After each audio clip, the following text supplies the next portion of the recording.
Nagkita kami kanina ni Manong Chavit sa bahay niya sa Vegan at nagkausap kami. Sabi niya, pare, naalala mo yung in-interview si Marcos ni Katunying at parang nahahalata na yung nakawan sa flood control talagang tumitindi na at talagang sasabog na. Kasi pare, alam mo naman, sabi niya, noong 2023 sinimulan na nila yan. 2022 pa lang bumabanat na sila pagkaupo daw 2023, 2024, 2025 tinodo. Nung puputok na, siguro nung i-interview siya ni Katunying, binigyan ng idea na kailangan may gawin ka, Mr. President. Kasi pag hindi, sasabog ito. Dahil nga nagkaroon ng baha noon na ang sinisi doon sa baha, sabi niya, ay yung basura at saka yung climate change. Pero marami nang nakakaalam na talagang ang problema noon wala talagang 5,500 flood control. Yun ang sabi ni Manong.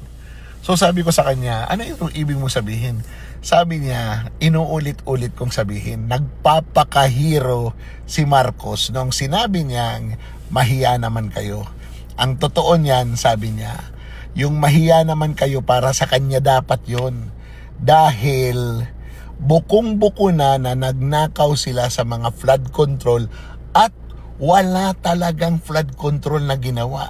Mindoro, Bulacan, Ilocos Norte, kita mo naman pare.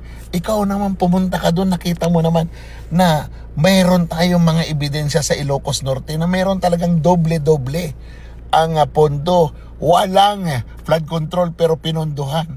Alam mo yan pare, pero hindi pinakikinggan, hindi binibigyan ng pagkakataon na ilabas. Dahil nga pinagtatakpan. At bakit pinagtatakpan? Dahil ang mastermind ay si Marcos. Yan sabi ni Manong Chavit kanina. So lumalabas pa ngayon na hero si Marcos, sabi niya. Kasi sinasabi ngayon ni Marcos, ako nga unang naglabas Sabi ni Manong, ikaw ang unang naglabas dahil nga mabubuko ka na.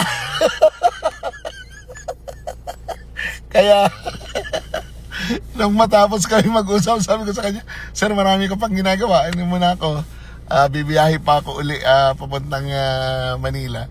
Sabi niya, pare, paano mo nga, pasabi mo nga sa taong bayan na alam na natin yan, na niloloko lang tayo ni Marcos. Ang totoo niyan, siya talaga ang mastermind, siya ang pasimuno, at alam niya lahat yung nakawan. Yung sinasabi niyang mahiya naman kayo at siya ang nag-expose ng corruption, drama na lang niya yan para lumabas siyang hero. Pero ang totoo, siya talaga ang kontrabida dito.